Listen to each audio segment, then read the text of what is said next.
আসসালামু আলাইকুম। ভেবেছিলাম 5ই আগস্টের পরে সাগর রুমির হত্যাকাণ্ডটা সামনে আসবে। বছরের পর বছর পার হয়ে যাচ্ছে, ওই মামলাটার কি হলো আজ পর্যন্ত কেউ আমরা জানি না। গত 2-3 দিন আগেও দেখলাম এই মামলাটা আবার 6 মাস পিছানো হয়েছে। 6 মাস পরে আবার ফাইল খোলা হবে। রহস্যময় ব্যাপার। কিন্তু সাগর রুমি যে একেবারে হত্যাকাণ্ড, এটা কিন্তু প্রমাণ হয়ে গেছে, কারণ তাদেরকে যেভাবে মারা হয়েছে ওইটাই হত্যা। আর এদিকে দেখেন আমাদের সালমান শাহ, আমার সিনেমার মানুষ, আহারে কোথায় পাই তাহারে। একটা ছবির সম্পর্ক আমার সাথে, এই ঘর এই সংসার। আপনারা অনেকেই দেখছেন। আমার মনে হয় বাংলাদেশের এই যে যতগুলা চ্যানেল আছে, সব চ্যানেলেই একবার না, 2 বার না ভাই, আমার মনে হয় 50 বার চলছে এই পর্যন্ত। প্রত্যেকটা চ্যানেলে বহুবার চলছে এই ঘর এই সংসার। যারা দেখেন নাই তারা দেখবেন, না দেখলে মিস করবেন। যাই হোক, ওই ছবি করতে যেয়ে প্রথম দিনই তার সাথে আমার একটা ঘটনা ঘটছিল, যেটা পরে আমি জানতে পারছি তার মৃত্যুর পর সালমান শাহর মা আমাকে একদিন ফোন দিছিল। তো ওনার ফোন পেয়ে ন্যাচারালি বুঝে নিত সালমান শাহর মা। অনেক কথার মধ্যে চোখে পানি ঝরতেছিল আমার, উনিও কাঁদতেছিলেন। তখন উনি আমাকে বলতেছিলেন যে আমার ছেলের একটা ডায়েরি আছে, আমার ছেলে ডায়েরি মেনটেন করতো, এটা কি আপনি জানেন? আমি বললাম না তো। ডায়েরির একটা পাতায় লেখা আছে আপনার কথা। আমি একটু অবাক হইলাম। আমি বললাম কি লেখছে? ওইখানে লেখা আছে যে বহু ছবি কাজ করলাম, কিন্তু আজকে একটা বহু ছবি কাজ করছি, আজকে একজন সত্যিকারের পরিচালকের সাথে কাজ করলাম, যে পরিচালক আমাকে বকা দিল, আমার চোখের পানি ঝরলো, কিন্তু তার প্রতি রইল আমার শ্রদ্ধা। দেখেন, চোখের পানি ঝরছে, তারপরও আমার প্রতি শ্রদ্ধা। ওই ডায়েরিটা কিন্তু এখনো আছে, আমার মনে হয় পুলিশের কাছে আছে। যাই হোক, কেন ও চোখের পানি ঝরালো এই গল্পটা এর আগেও আমি করছি। যখন আমি সিনেমার নিয়ে কন্টেন্ট বানাইতাম তখন এই আলাপটা করছি, কিন্তু ইদানিং যারা আমাকে ফলো করেন ওনারা নিশ্চয়ই ওই কন্টেন্টটা দেখেন নাই। ওনাদের জন্য বলতেছি, সেদিন ছিল, আর এই শুটিংটা ছিল ওই যে ধানমন্ডির ওই সাইডে, জায়গাটার নাম ভুলে গেলাম, পিলখানার সাথে, যেখানে গরুর চামড়া জমায় রাখে, খুব দুর্গন্ধ হয়, ওইখানে একটা বাড়িতে ওই শুটিংটা ছিল। কেন ওই বাড়িতে? ওরকম একটা অড জায়গায়, কারণ ওই বাড়িটা ছিল আমার বোনের। উনি আমার দূর সম্পর্কের বোন। উনার বাড়ির 5 তলার মধ্যে আমি সেট ফেলছি, যেহেতু ছবিটা বাজেটের মধ্যে, কম বাজেটে। আর এই ছবিটার প্রডিউসার আমরা 2 জন, আমি আর খলিল ভাই, বিখ্যাত অভিনেতা, সেই খলিল ভাই। উনি আর আমি প্রডিউসার। বাজেট মাত্র 20-22 লাখ টাকা। উনি অর্ধেক দিবে, আমি অর্ধেক দিব। 95 সালের শেষের দিকের কথা। তখন ওই বাজেটের মধ্যেই ছবি হয়ে যেত। আর আমার একটু সুযোগ সুবিধা বেশি ছিল, কারণ যেসব আর্টিস্ট আমার সঙ্গে কাজ করত ওরা অনেক সময় বাকিতে কাজ করত, কেউ অর্ধেক পেমেন্ট নিত, পরে অর্ধেক নিত। এই সম্পর্কটা আমার সাথে ছিল যতদিন সিনেমায় ছিলাম। ভাই, সবাই দোয়ায় খুব ভালো অবস্থায় ছিলাম। দেখেন না, সবাই আমাকে বলে মাস্টার মেকার। এই একটা কথার জন্য অনেক শিল্পী আমার প্রতি দুর্বল ছিল, আমার সাথে কাজ করতে চাইতো। ঠিক তেমনি সালমান শাহর সাথে যখনই এফডিসিতে দেখা হইতো তখনই জড়ায় ধরতো। ওর একটা অভ্যাস আছে, কিন্তু মানুষকে খুব আপন কইরা নিতে পারে। দৌড় দিয়ে আইসা না, পিছন দিক দিয়ে জড়ায় ধরতো, আর কানের কাছে বলতো কবে আপনার ক্যামেরার সামনে আসুন। আমি তখন বলতাম খুব তাড়াতাড়ি, খুব তাড়াতাড়ি। যাই হোক, একটা টাইমে সুযোগ চলে আসলো, আমি সেই সুযোগটা সদ্ব্যবহার করলাম। ওনাকে আমি ডাকলাম, সালমান শাহকে, যে আমরা একসাথে কাজ করতে চাই। ওই টাইমে সালমান শাহ 6 লক্ষ টাকা নেয়। তো আমি বললাম আমার কাছ থেকে কত নেবেন সেটা বলেন। তখন আমারে বলতেছে আপনি করে বলা যাবে না, তুমি করে বলেন। আমি না, আমি তুমি করে বলবো না। আসলে ভাই ব্রাদার, এই যে সিনেমায় যত নায়ক নায়িকা দেখেন, সিনিয়র জুনিয়র, কাউকে আমি তুমি কইরা বলি না, আমি সবাইকে আপনি কইরেই কথা বলি। ওইটা আমার ভালো লাগে, হ্যাঁ ভালো লাগে। নায়ক মান্য বহুবার বলছে যে আফসারি ভাই দূর, আপনি আপনি কইরা বললে ভালো লাগে না। আমি কই না না, আমি তুমি কইরা বলতে পারবো না। আসলে আমার মুখে তুমিটা আসে না। আমার বাসায় যে হেল্পিং হ্যান্ড যে কাজ করতে আসে না, তাকেও আমি তুমি কইরা বলতে পারি না, আমার মুখে আসে না। যাই হোক, নিজের গুণ গায়ার লাভ নাই। সবাই ভালোবাসা পাইছি, সবাই ভালোবাসা পাইছি বলেই ওই ডায়েরিতে সালমান শাহ লিখছিল যে আমাকে ধমক দিল। হ্যাঁ, ওই ধমকের কথাটায় আসি। ওই দিন শুটিং, প্রথম শুটিং ওই বাড়িটাতে। তো যাই হোক, শুটিং আরম্ভ হয়ে গেছে সকালবেলা, খুব সুন্দরভাবে শুটিং চলতেছে। দুপুরে খাওয়ার ব্রেক দিলাম, খাওয়ার ব্রেক 1 ঘন্টা থাকে। আমি প্রায় 1.25 ঘন্টা পর আবার ক্যামেরার সামনে গেছি, ডাকলাম সবাইকে। সেদিন নাসির খান থেকে আরম্ভ করে রোজি, তন্দ্রা ভাবি, বুলবুল আহমেদ, তমালিকা কর্মকার, আরো কে একজন ছিল, হ্যাঁ দুলারি ছিল, কিন্তু সালমান নাই। কি হলো, খাওয়ার ব্রেক দিলাম, ও গেল কই? তো বাসায় চলে গেছে খাইতে। হায় হায়, এটা কি করলো? আমি এদিক দিয়ে কিন্তু লাইট টাইট জ্বালায় রেডি, শর্ট নিমু, এখন ও নাই। কেমন লাগে মিজাজটা চিন্তা করেন। মনে মনে ভাবলাম দেখি, ঘড়ির দিকে তাকায় থাকি, ঠিক 2.5 ঘন্টা পর আসছে। খাওয়ার ব্রেক কিন্তু 1 ঘন্টা, সে কিন্তু আরো 1.5 ঘন্টা বেশি ব্রেক নিয়ে নিল। তখন মনে মনে ভাবলাম যে বিলাই তো আজকেই মারতে হবে। আজকে শেয়ার করতেছি মনের কথা, বিলাই বাসর ঘরেই মারতে হবে। মানে আজকেই তো বাসর ঘর, আজকেই ছবির প্রথম শুটিং আরম্ভ হয়েছে, আজকেই বিলাই মারতে হবে। না হলে এই বিলাই আমাকে এই ছবি চলাকালীন খুব ভোগাবে, লেট করে আসবে, নিজের মর্জি মতো চলবে। যাই হোক, একটা টাইমে সালমান যখন ওই যে 2.5 ঘন্টা টাইম খায়া আসলো, তখন আমি তার ইশারায় মেকআপ রুমে ডাইকা নিয়ে গেলাম। একটা রুমকে মেকআপ রুম বানানো হয়েছিল ওইখানে। তুমি আমার অনুমতি না নিয়ে নিজে নিজেই একটা ব্রেক নিয়ে নিলা 2.5 ঘন্টার। আমি 1 ঘন্টার ব্রেক দিয়ে হয়তো 15 মিনিট বা আধা ঘন্টা বেশি দিতে পারি। আর সবচেয়ে বড় কথা, তুমি আমার অনুমতি না নিয়ে আমার সেট ছাইরা চলে গেছো। হ্যাঁ ভাই, দেখেন আমার সেট ছাইরা কিন্তু এই যে ম্যাডাম শাবানা, উনিও কোনোদিন যাইতো না। নায়ক আলমগীর সাহেব, কত বড় নায়ক, ওনাদের নিয়ে আমি ছবি করছি, কখনোই না। ম্যাডাম যদি ওয়াশরুমও যাইতো না, দূর থেকে আমাকে এরকম করতো, এরকম আওয়াজ শুনলে আমি তাকাইতাম, উনি এরকম আস্তে করে দেখাইতো কায় আঙ্গুলটা। মানে একজন ছাত্র যেভাবে টিচারকে দেখায়া ওয়াশরুমে যায়, ঠিক একই ব্যাপার। আমার অনুমতি ছাড়া কেউ যায় না। আর এটা আমার একটা ইগো প্রবলেম আছে, কারণ আমি পরিচালনাটাকে মনে করি একটা যুদ্ধের মতো। ওইখানে আমি জেনারেল, আমার অর্ডারই সব চলতে হবে, আমি যা বলবো তাই হইতে হবে। কাজ করে বললে অনেকে কিন্তু আমাকে আবার বলে এই লোকটা একেবারেই চামার, কোনো কিছুই ছাড় দেয় না। হ্যাঁ ভাই, সিনেমায় আমি কোনো কিছু ছাড় দেই না। আর ওই ছাড় দেই না বললেই একটা টাইটেল পাইছিলাম, যেটা একটু আগে বললাম। যাই হোক, তখন আমি তাকে বললাম যে তুমি আমার অনুমতি ছাড়া যেহেতু গেছো, সেহেতু আমি এই ছবিটা করব না।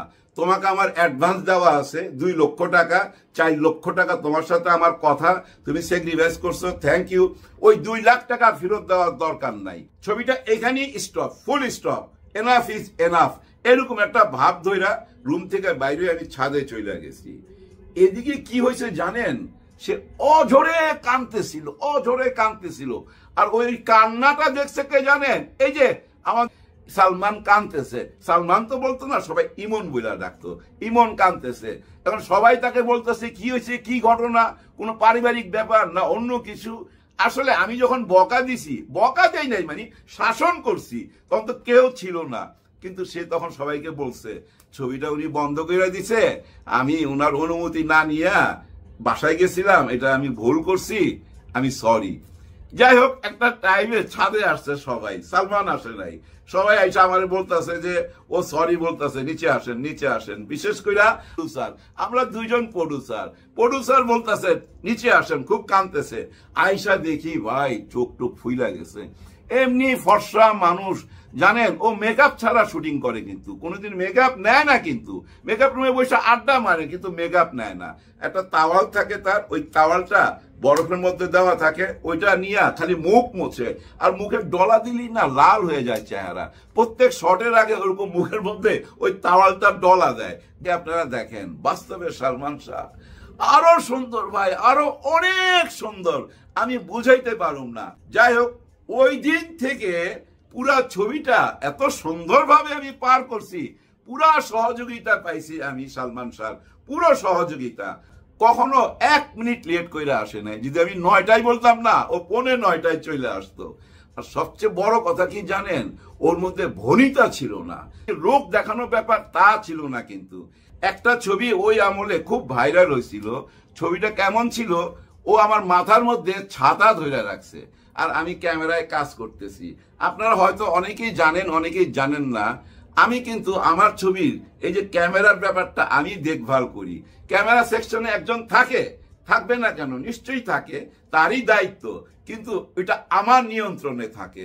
আমি মনে করি ক্যামেরার উপরে যদি কোনো পরিচালকের অধিকার না থাকে, অধিকার কথাটা মনে রাখেন, ক্যামেরার উপরে যদি তার অধিকার না থাকে, সে কোনোদিন পরিচালক হইতে পারবে না। যাই হোক, আমার এই ঘর এই সংসার একদিন শেষ হইল, রিলিজ হইল, কিন্তু রিলিজে আমি ভালো ফলাফল পাইলাম না। কেন পাইলাম না জানেন? আমার ছবির সাথে রিলিজ হয়েছিল রুটি নামে একটা ছবি, রুটি। ওখানে মেহেদি ছিল, মান্না ছিল, আরো কিছু নায়িকা ছিল। ওই ছবিটা ছিল ভাই একেবারে খোলামেলা। এনায়েত করিম ছিল পরিচালক। আর আমার ছিজের একটা ছবি, যে ছবিটা ঘর সংসার নিয়ে, যার জন্য ছবির নাম এই ঘর এই সংসার। যাই হোক, ছবিটা রিলিজের পর তেমন ফলাফল না পাইলেও 1 মাস পর এই ছবিটা আবার পিক নিল, মানে আলোচনার শীর্ষে চলে আসলো। কিন্তু কেন? এই যে 1 মাসের কথা বললাম, এই 1 মাসের একদিন আগের ঘটনা বলি এবার।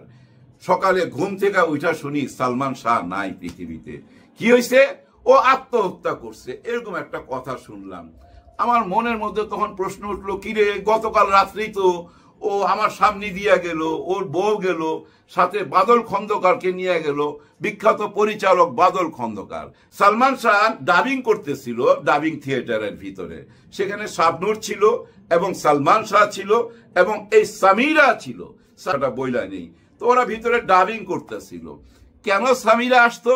সামিরা আসতো এই জন্য, যখনই শাবনূরের সাথে সালমানের কোনো কাজ থাকতো তখন ইনি আসতো, কারণ ওনার ভিতরে একটা সন্দেহ কাজ করত যে শাবনূর আর সালমান শাহের ভিতরে কোনো সম্পর্ক আছে, এরকম একটা ব্যাপার তার ভিতরে কাজ করত। যার জন্য শাবনূরের যেখানে শুটিং থাকতো, ডাবিং থাকতো, এই সামিরা যেত।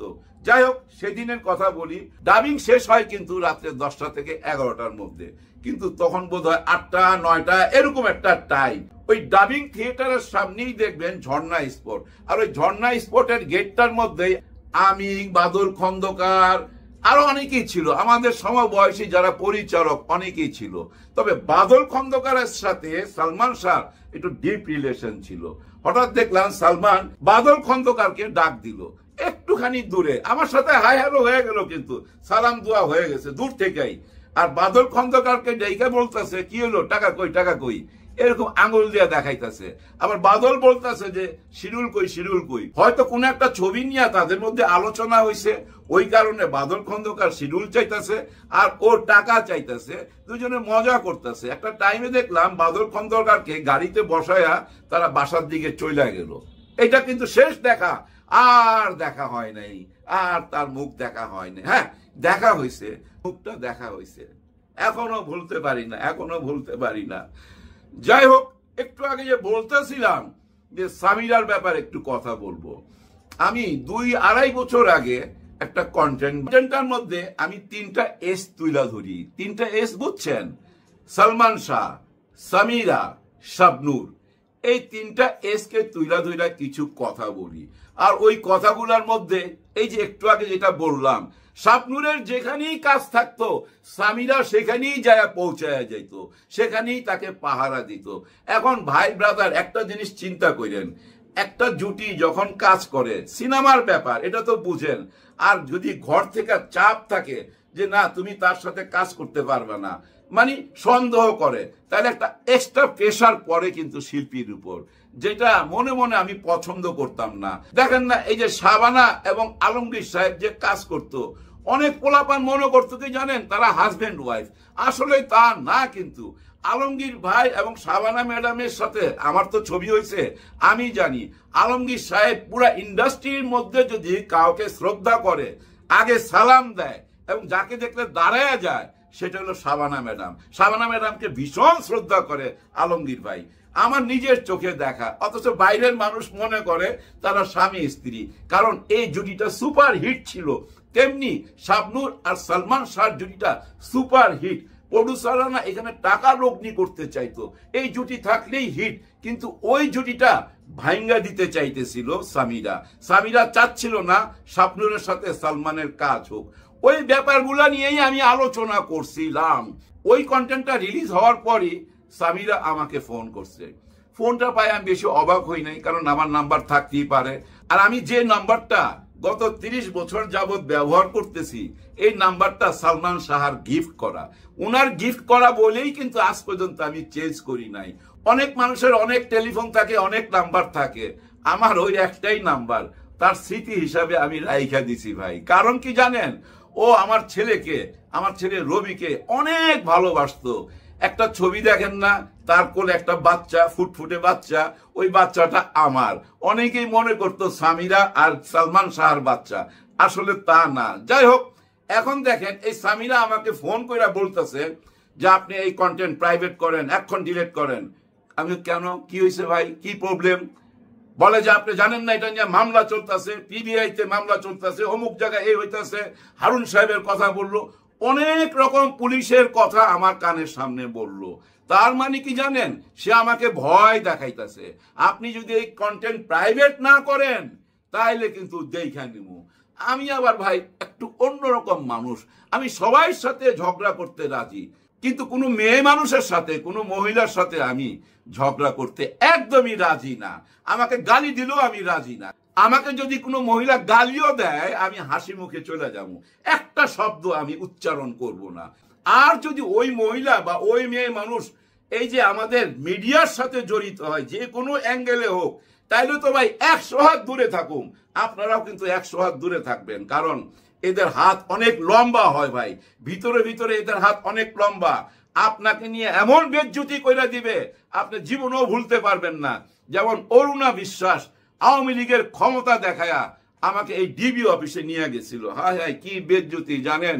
যেদিন আমাকে বাসা থেকে নিয়ে যায়, ডিবি গাড়ি তো নিচে দাঁড়ানো, এখানে লেখা ভাই গোয়েন্দা বিভাগের গাড়ি, ডিবি কি জানি লেখা ছিল। যাই হোক, আমার গুলা খেয়াল নাই, ভিতরে তো বুঝছেন কাঁপতেছিল।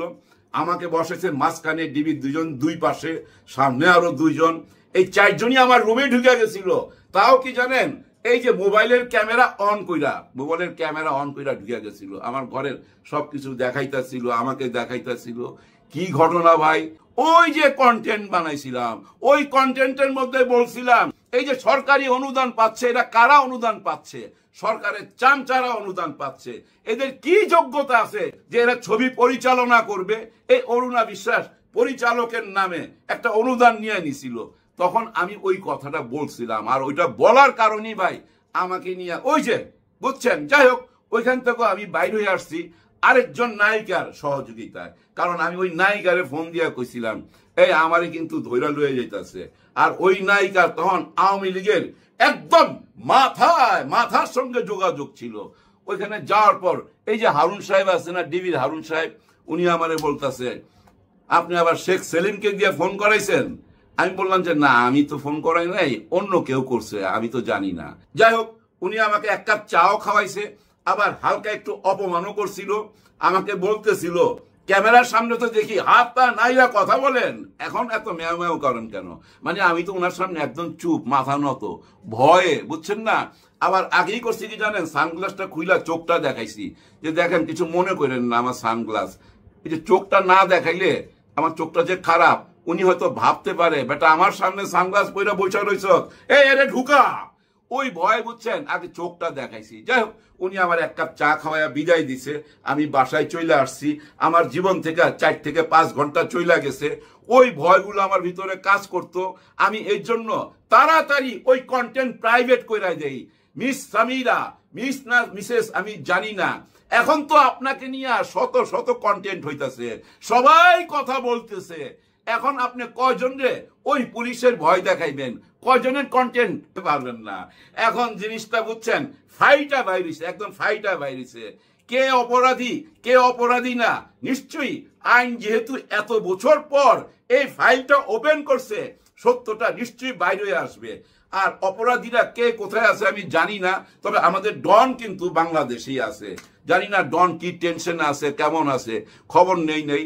আর অন্য অন্য আসামি যারা এর মধ্যে, হ্যাঁ 11 জন আসামি, ও সামিরাও তো আছে, সামিরাও আছে, আরো হয়তো 2-1 জন আছে, আর বাকিরা বিদেশে।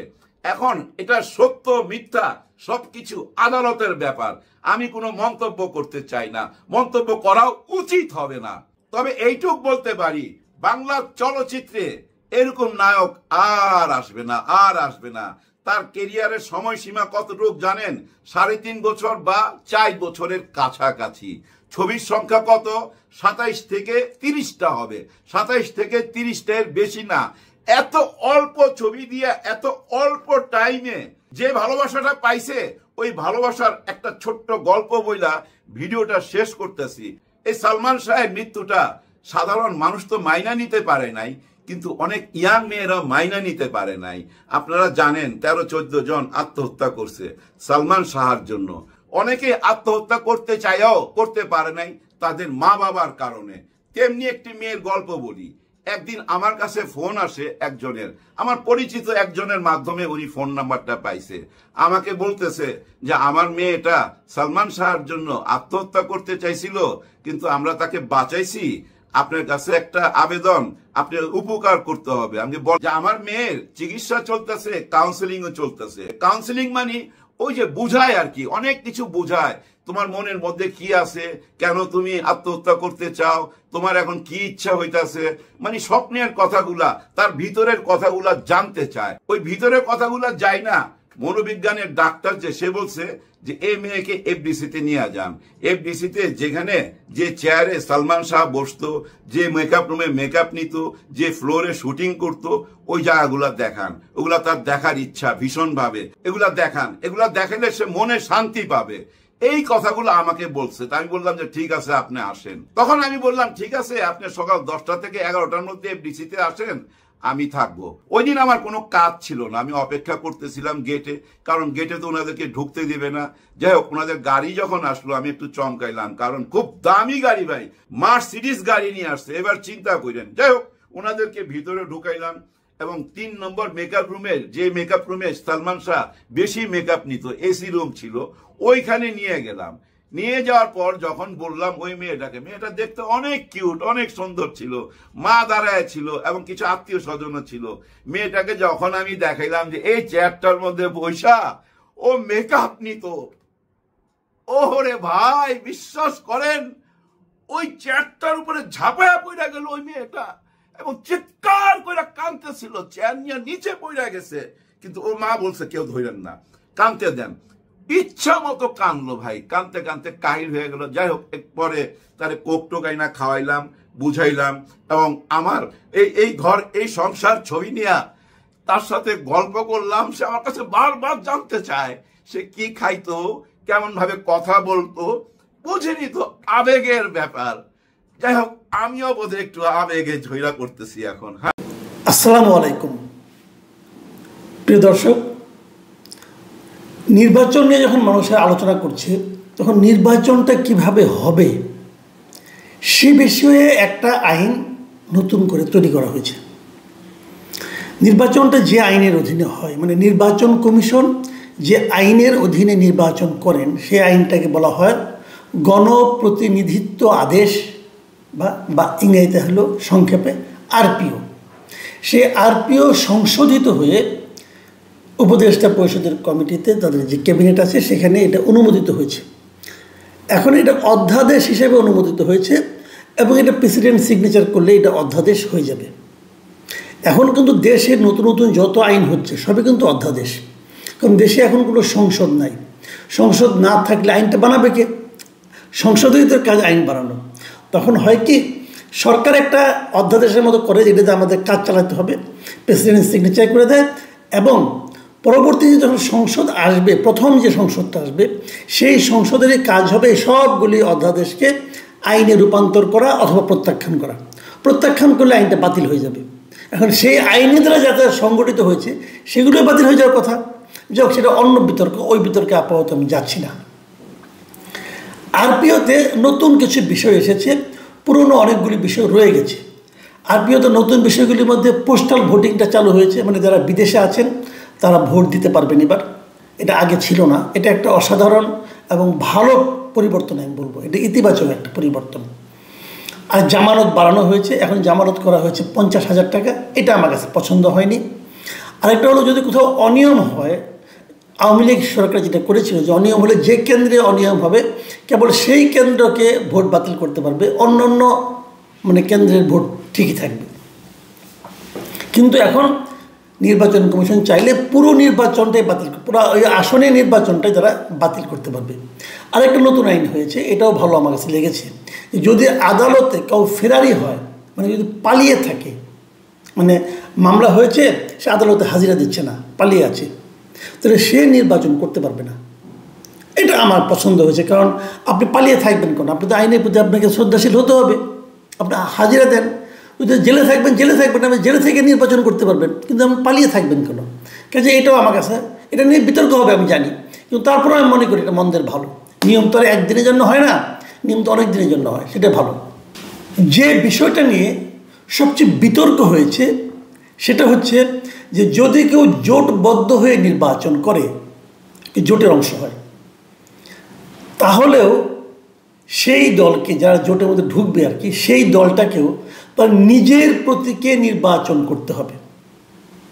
জোটের অন্য কোনো দলের প্রতীক সে দিতে পারবে না।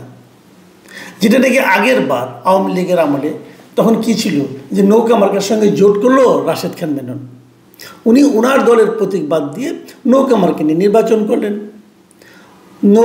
আওয়ামী লীগের সঙ্গে জোট করলো জাসদ, হাসানুল হক ইনু সাহেব নিজের মশাল প্রতীক বাদ দিয়ে নৌকা মার্কায় ভোট করলেন এবং জিতে আসলেন। কিন্তু এখন কথা হয়েছে, তখনও সেটা অপশন ছিল, আপনি ইচ্ছে করলে আপনার প্রতীকও নিতে পারেন, আমাদের জোটেরটাও নিতে পারেন, এরকম একটা নিয়ম ছিল। কিন্তু এখন নিয়মটা হচ্ছে যে না, আপনি যদি জোট করতে পারেন, কোনো সমস্যা নাই, কিন্তু আপনিকে আপনার নিজের দলের প্রতীক নিয়ে নির্বাচন করতে হবে। মানে যারা নাকি বিএনপির সঙ্গে জোট করছেন তাদেরকে বিএনপির প্রতীক নির্বাচন করতে হবে। যেমন ববি হাজ্জাজ এনডিএমের যিনি সভাপতি, উনি নির্বাচন করবেন বলে মনে করা হচ্ছে, এবং ওনাকে হয়তো একটা আসন ছেড়েও দেবে বিএনপি, কিন্তু সেখানে ওনার সিংহ মার্কা নিয়ে নির্বাচন করতে হবে, উনি ধানের শীষ নিয়ে করতে পারবেন না। আবার ধরা যাক বলা হচ্ছে যে মাহমুদুর রহমান মান্নাকেও নাকি একটা আসন বিএনপি ছেড়ে দেবে। তো মাহমুদুর রহমান মান্নার বাড়ি হলো বগুড়ায়, উনি বগুড়া যেখান থেকে নির্বাচন করবেন ওনাকে ওনার দলের প্রতীক নিয়ে নির্বাচন করতে হবে, ধানের শীষ নিয়ে নির্বাচন করতে পারবেন না। তো এটা নিয়ে কিন্তু বিতর্ক হচ্ছে, এই বিতর্কটা আমি আসছি। আরও দুটো বিষয় নিয়ে আমার চরম আপত্তি আছে, সেটা একটু বলে নিই। চরম আপত্তি হওয়ার দুটো কি, একটা হলো যে না ভোটের ব্যাপারটা। না ভোটটা কিন্তু 2007-08 নির্বাচনে ছিল, সেই না ভোটটাই তারা ফিরিয়ে এনেছে, কিন্তু বিকৃতভাবে ফিরিয়ে এনেছে, আমি বলবো বিকলাঙ্গ করে ফিরিয়ে এনেছে। আগে যে না ভোটটা ছিল সেটা ছিল পুরো ব্যালট পেপারের নিচে একটা ঘর ছিল, মনে করেন আব্দুর রহিম, আব্দুল করিম, মোহাম্মদ আলী, এরকম অনেকগুলি নাম থাকতো, সবার নিচে লেখা থাকতো উপরের কাউকেই না, মানে উপরের যে নামগুলি আছে এদের কাউকেই আমি পছন্দ করি না, আমি এদের কাউকেই ভোট দিতে চাই না। তখন সে এই নাতে ভোট দিবে, উপরের কাউকেই না, এই ঘরটাতে সে ভোট দিবে। সারা দুনিয়াতে এভাবেই না ভোট হয়, সারা দুনিয়া যত জায়গায় না ভোটের ব্যবস্থা আছে সব জায়গায় এটাই আছে, যে আপনারা যে প্রার্থীগুলি দাঁড়িয়েছেন এদের কাউকে আমি পছন্দ করি না। এটা হলো ভোটারের একটা অধিকার, ভোটারের অধিকারকে এই সিদ্ধান্তের মাধ্যমে সমুন্নত রাখা হয়। একজন ভোটার বলতে পারে এখানে 10 জন প্রার্থী আসছে, এই 10 জনের মধ্যে আমাকে পছন্দ করতে হবে কেন? আমি এই 10 জনের একজনকেও পছন্দ যদি না করি তবুও কেন আমাকে একজনকে ভোট দিতে হবে? কাজে আমার জন্য একটা অপশন থাকুক যে আমি এদের কাউকে ভোট দেবো না, আমি বলবো এদের কাউকে আমার পছন্দ না, হতেই পারে। তো সেই অপশনটা যদি থাকে সেটা কিন্তু ভোটারের অধিকারকে গুরুত্ব দেওয়া হয়। কিন্তু এবার যে নাও ভোটটা রাখা হয়েছে এটাকে আমি বলি বিকলাঙ্গ নাও ভোট। বিকলাঙ্গ কেন বলি? এটাকে রাখা হয়েছে কিভাবে জানেন? এটা হলো যদি কোনো আসনে মাত্র একজন প্রার্থী থাকে তাহলে সেখানে একটা না ভোট থাকবে। মানে এটা তারা বলছে, যারা আইনটা করে, যারা প্রস্তাবটা দিয়েছে, এটা হলো আপনার যে নির্বাচন ব্যবস্থা সংস্কার কমিশন যে আছে এটা তাদের প্রস্তাব ছিল, এই বদিউল আলম মজুমদারের প্রস্তাব, উদ্ভট এক প্রস্তাব। ওনাদের প্রস্তাবটা হলো, ওনাদের বক্তব্যটা হলো যে 2014 সালে আওয়ামী লীগ অনেকগুলি আসনে কিন্তু বিনা প্রতিদ্বন্দ্বিতা নির্বাচিত হয়েছিল। সেই ধরনের বিনা প্রতিদ্বন্দ্বিতা যাতে কেউ নির্বাচিত না হতে পারে সেটাকে ঠেকানোর জন্য এই না ভোট তারা ইন্ট্রোডিউস করেছেন। তো এটা একটা হাস্যকর যুক্তি এই কারণে যে আপনি যদি এটা না ভোট করলেন, কেউ তো না ভোটের সুযোগ আপনাকে দেবে না এই কারণে যখন জানবে যে না ভোটের ব্যবস্থা আছে তখন সে কী করবে, তার অনুগত একজনকে ডামি ক্যান্ডিডেট দাঁড় করাই দেবে, দেশ ইলেকশন করে নিয়ে আসবে, তার না ভোটের জীবনে কোনোদিন প্রয়োগ হবে না। তবু তারা করেছেন কেন? যদ্দূর মনে হয় যে আওয়ামী লীগকে মাথায় রেখে করেছেন। সমস্যাটা হলো এটাই, যখন আপনি আইন করবেন, আইন করার সময় যদি আপনি একটা পার্টিকুলার দলকে অথবা একটা পার্টিকুলার পার্সনকে, একজন ব্যক্তিকে মাথায় রেখে আইন করেন, তাহলে সেটা সার্বজনীন আইন হয় না। আমি যদি বলি এই যে আপনারা সমস্ত আসনেই না ভোটের ব্যবস্থা রাখেন নাই, এটাও আওয়ামী লীগকে মাথায় রেখে রেখে আপনারা করেছেন, বলবেন কিভাবে? সেটাও বলছি। তাদের মধ্যে একটা ভয় কাজ করে, সেই ভয়টা হলো যদি সবগুলি আসনেই না ভোটের অপশন থাকে, যদি আওয়ামী লীগের লোকেরা যে না ভোট মেরে দেয়, তাহলে যদি না ভোট অনেক জায়গায় বিজয়ীও হয়ে যেতে পারে। তারা হয়তো এই ভয়টাই পেয়েছে যে এত ভোট দেখা যাবে যে জিতছে একজন জিতবে, সেকেন্ড হবে না ভোট, তাহলে তো বেজ্জতির চূড়ান্ত। বেজ্জতি তারা হবে কি হবে না সেটা তাদের ব্যাপার, কিন্তু একটা ফিগার তো আসবে, লোকজন তো দেখবে, লোকজন তো হাসাহাসি করবে যে কি এমন নির্বাচন আপনারা করতেছেন, যাদেরকে নির্বাচনের বাইরে রেখেছেন তারাই এখানে সংখ্যাগরিষ্ঠ হয়ে যাচ্ছে। এই লজ্জার হাত থেকে বাঁচার জন্য আমার ধারণা তারা সব আসনে না ভোট রাখেনি। তা না হলে এটা না রাখার পেছনে কী যুক্তি আমি জানি না। কারণ আপনারা একটা দেশ দেখান পৃথিবীতে যারা নাকি ওই সিস্টেম করছে, কোথাও পাবেন না। এটা ওনাদের উদ্ভাবন, এই বদির আলম মজুমদার, হাফ বাংলাদেশি হাফ বিদেশি, এদের উদ্ভাবন এগুলো। যা হোক, আমাদের নিয়ে খেলাধুলা করে আর কি, সাধারণ মানুষকে নিয়ে, সাধারণ মানুষের অধিকার এখন এদের হাতে। খুব দুর্ভাগ্য, আমাদের জাতির জন্য খুব দুর্ভাগ্য এটা যে সাধারণ মানুষের ভাগ্য কয়েকজন এলিট শ্রেণীর কিছু প্রতিনিধির হাতে জিম্মি হয়ে আছে। তারা ঠিক করে দিচ্ছে যে আমরা কীভাবে ভোট দেব, তারা ঠিক করে দিচ্ছে যে আমরা কীভাবে জীবনযাপন করব, আমরা কীভাবে চিন্তা ভাবনা করব। যাক, আর যেটা আমাকে পছন্দ হয়নি সেটা আমি বলি, এটা আগেই ছিল, ওটাকে তারা চেঞ্জ করেনি। সে আগে কী ছিল, এটা নির্বাচন কমিশন চেঞ্জ করেনি আর কি। সেটা হলো যে যদি স্বতন্ত্র প্রার্থী হয়, বাংলাদেশে এখন যে নিয়ম, যদি কেউ স্বতন্ত্রভাবে প্রার্থী হতে চায় তাকে 1% ভোটারের স্বাক্ষরযুক্ত একটা আবেদনপত্র নিয়ে আসতে হবে।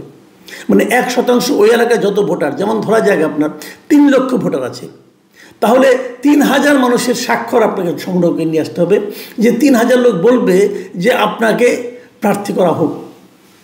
এই যে নিয়মটা, এই নিয়মটা হলো আরেকটা উদ্ভট নিয়ম। আমি মনে করি এটা একটা বেআইনি নিয়ম। এই কারণে যে আপনি 3000 লোকের স্বাক্ষর নেবেন, তাহলে 3000 লোক যে আমাকে সমর্থন করলো অথবা একজন স্বতন্ত্র প্রার্থীকে সমর্থন করলো, এটা কি প্রকাশিত হয়ে গেল না?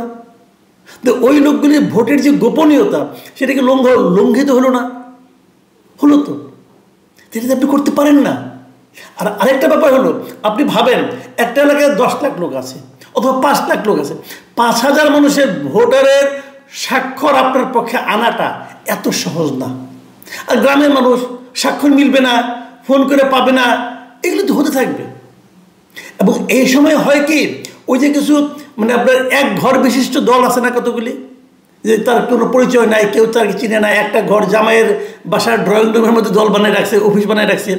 এই সমস্ত দলের থেকে তখন তারা নমিনেশন নেওয়ার চেষ্টা করবে যারা স্বতন্ত্র হতে চায়। এটা খুব ভালো কাজ হয়নি, এটাকে গণতান্ত্রিক কাজ বলা চলে না। যেটা বলছিলাম বিতর্কটা নিয়ে, সেটা হলো দলীয় প্রতীকে ভোট মানে করতে হবে।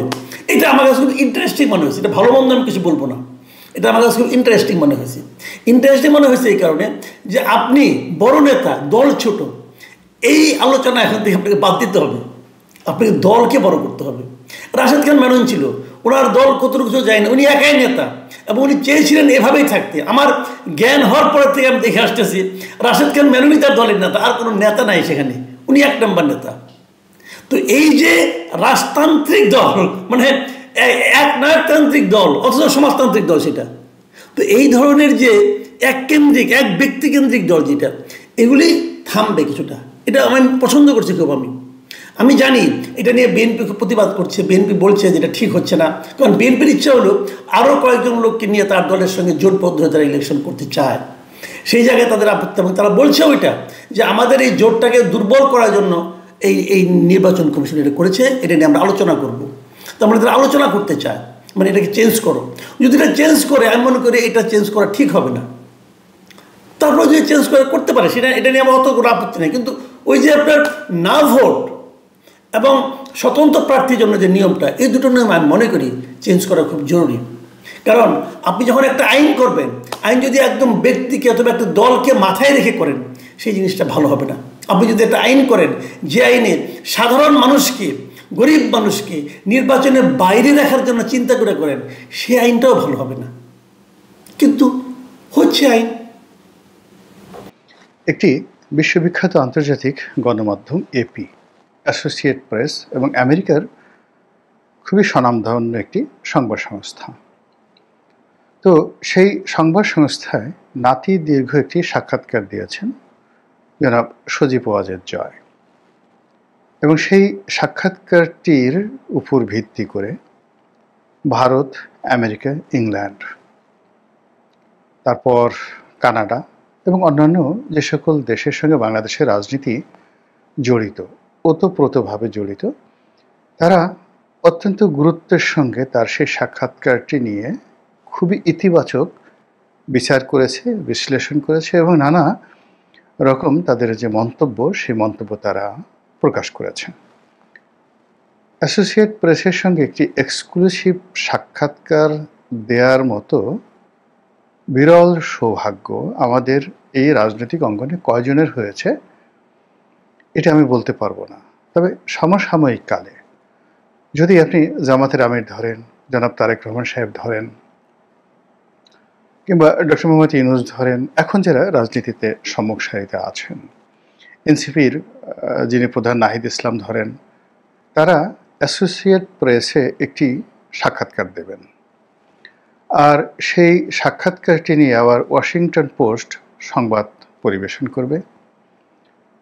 তারপরে ব্রিটেনের দ্য গার্ডিয়ান তারা সংবাদ পরিবেশন করবে। তারপর কানাডার প্রধানতম পত্রিকাগুলো আবার এগুলোকে লিড নিউজ করবে। ভারতের প্রথম শ্রেণীর পত্রিকাগুলো সেই অ্যাসোসিয়েট প্রেসের যে এপির যে জয়ের সাক্ষাৎকার, সেটি নিয়ে সংবাদ পরিবেশন করবে। এটা কল্পনাই করা যায় না। এটা হলো প্রথম। দ্বিতীয়ত হলো যে জনাব সজীব ওয়াজেদ জয়ের মধ্যে কতগুলো পরস্পর বিরোধী ক্যারেক্টারিস্টিক্স রয়েছে। আমি যেহেতু তাকে খুব কাছের থেকে দেখেছি, এ কারণে এই কথাগুলো আমি বলতে পারছি। প্রথমত হলো ইন্টেলিজেন্স, মেধা, এটার যে তার লেভেল, এটা আমাদের অ্যাভারেজ মেধার লেভেল না। আমাদের দেশে ধরুন যারা নেতা আছেন, শেখ হাসিনা আছেন, খালেদা জিয়া আছেন, তারেক রহমান সাহেব আছেন, ডক্টর শফিক আছেন, এমনকি ডক্টর মোহাম্মদ ইউনূস, মানে এদের সবারই আইকিউ লেভেল আপনার আমার সঙ্গে 19-20, খুব বেশি না। তাদের অতিরিক্ত যেটা আছে সেটা হলো পদ আছে, পদবি আছে, পোর্টফোলিও আছে, তারপরে পিতার পরিচয় আছে, সংগঠন আছে, এরকম নানা কারণে এবং অনেকগুলো তথ্য, উপাত্ত এবং অভিজ্ঞতা রয়েছে। কিন্তু যেটা কি বলা হয় আইকিউ বলতে যে জিনিসটি বোঝা যায়, সেটি 9-এর উপরে উঠলে সেটার একটা আলাদা, মানে যাকে বলা হয় সেটার একটা আলাদা বৈশিষ্ট্য হয়ে যায়। এবং সেই বৈশিষ্ট্যের কারণে দেখবেন যাদের আইকিউ লেভেল অ্যাবভ 9, তারা অনেকটা বহেমিয়ান, অনেকটা যাকে বলা হয় নির্লিপ্ত, দুনিয়ার কোনো কিছুর প্রতি তাদের ওরকম কোনো লোভ, লালসা, কামনা, বাসনা, ক্রোধ ইত্যাদি কোনো কিছুই কাজ করে না। তো জনাব সজীব ওয়াজেদ জয়ের যে আইকিউ লেভেল, এটি 9-এর উপরে, আমি এটি লিখে দিতে পারি। এবং এই কারণে আমাদের দৃষ্টিতে আমরা যারা সাধারণ মানুষ, কেউ তাকে অটিস্টিক বলার চেষ্টা করেছি, কেউ তাকে পাগল বলার চেষ্টা করেছি, কেউ তাকে বোকা, বেকুব, আমরা বরিশালের আঞ্চলিক ভাষায় বলি যে বলদ, এগুলো বলার চেষ্টা করেছি।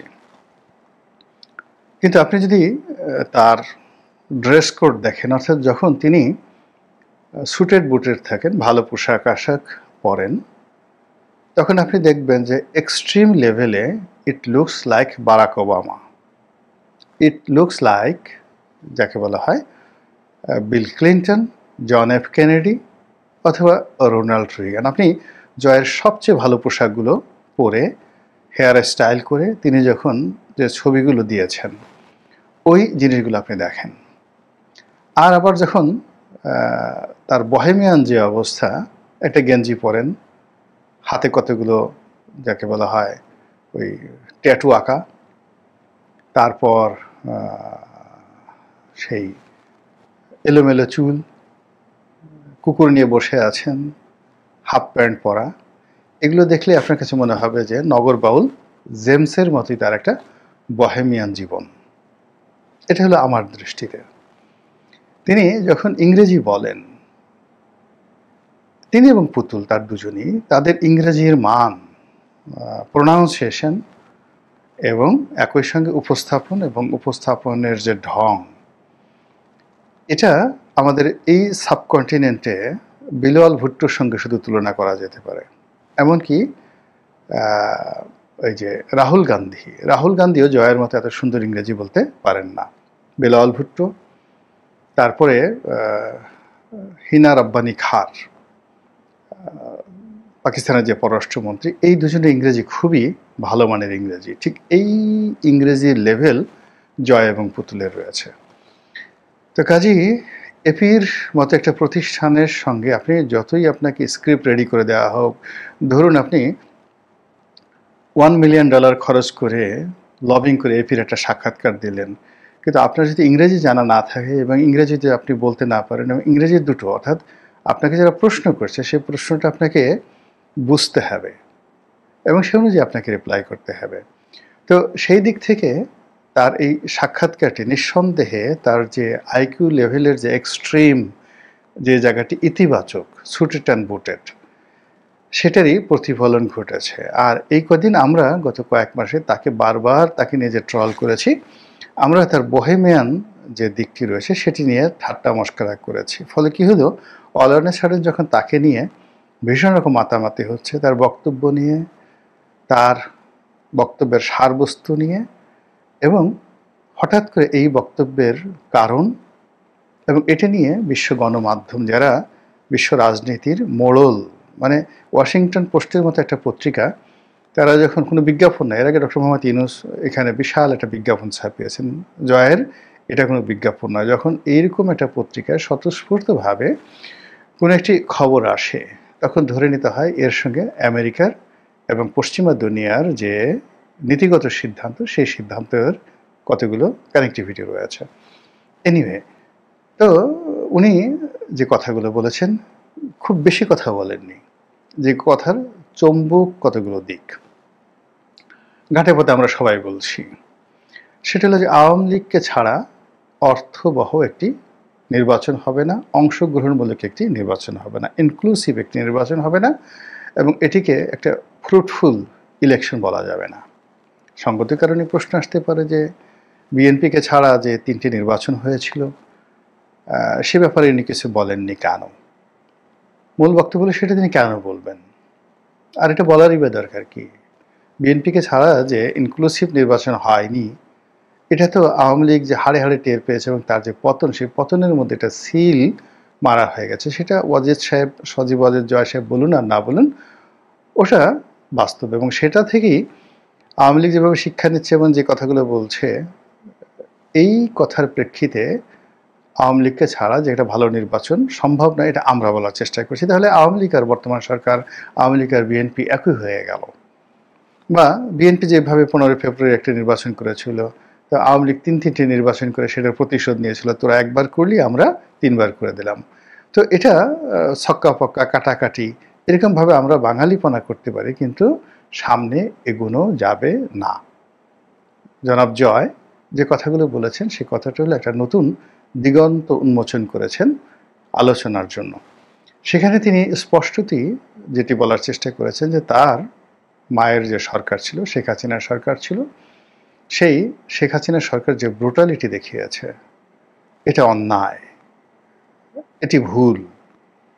এখন এখানে আপনি অন্যায়, ভুল, ইংরেজি শব্দের অনেকগুলো অর্থ আপনি করতে পারেন এবং সেটার বিচার হবে, বিচার হওয়া উচিত, এ ব্যাপারে কোনো দ্বিমত নেই। আরও একটি কথা তিনি বলেছেন যে আওয়ামী লীগকে ছাড়া ইনক্লুসিভ নির্বাচন হবে না, কিন্তু তাকে একটা ব্রিদিং স্পেস দিতে হবে। একেবারে নির্বাচন তফসিল ঘোষণা করা হলো, অলনে ছাড়েন আওয়ামী লীগের সুযোগ করে দেওয়া হলো, সেক্ষেত্রে আওয়ামী লীগের নির্বাচনে অংশগ্রহণ করবে না, আর অংশগ্রহণ করা তাদের পক্ষে সম্ভব না। এর কারণ হলো একটা নির্বাচনে জয়লাভ করার জন্য, প্রতিযোগিতা করার জন্য, দলকে গোছানোর জন্য যে ব্রিদিং স্পেস দরকার, এটা আওয়ামী লীগ পাচ্ছে না। ভালো কথা।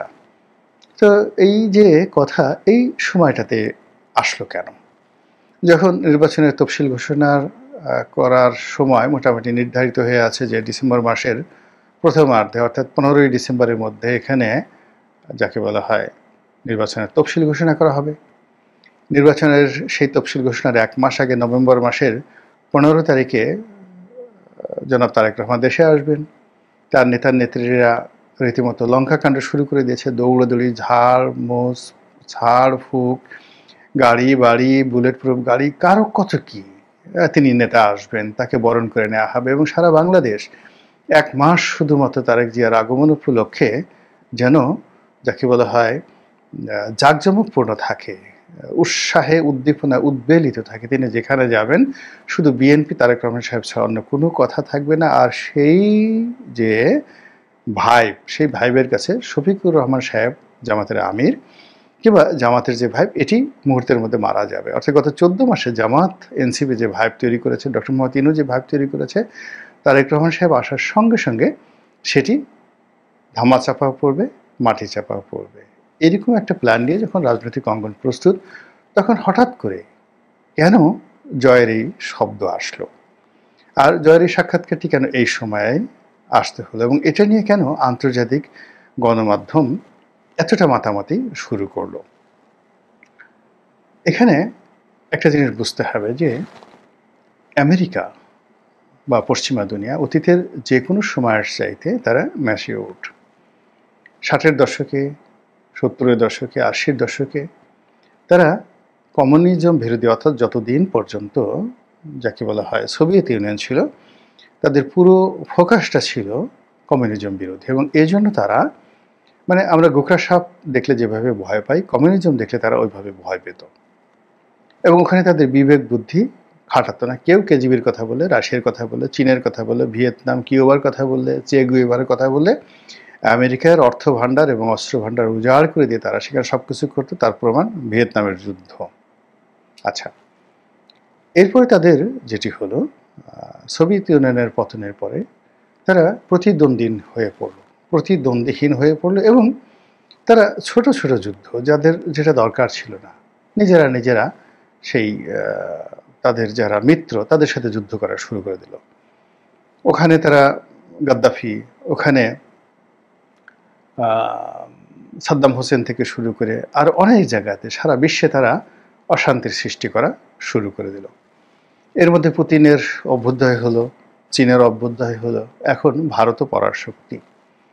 আর এই যে পরাশক্তির যে উদ্ভব, সেই উদ্ভবের মধ্যেই আমেরিকা খুব ভালোভাবে বুঝতে পেরেছে যে এখন তারা 60, 70, 80-র দশকে যে কাজগুলো করেছেন, কিংবা যখন তারা একক মানে ক্ষমতা লাভ করেছেন, তখন তারা যে কাজগুলো করেছেন, কিংবা যেভাবে ওসামা বিন লাদেন তৈরি করেছেন, তাকে ধ্বংস করেছেন, তালেবান তৈরি করেছেন, তাদেরকে ধ্বংস করেছেন, তারপরে আফগান মুজাহিদিন তৈরি করেছেন, তাদেরকে ধ্বংস করেছেন।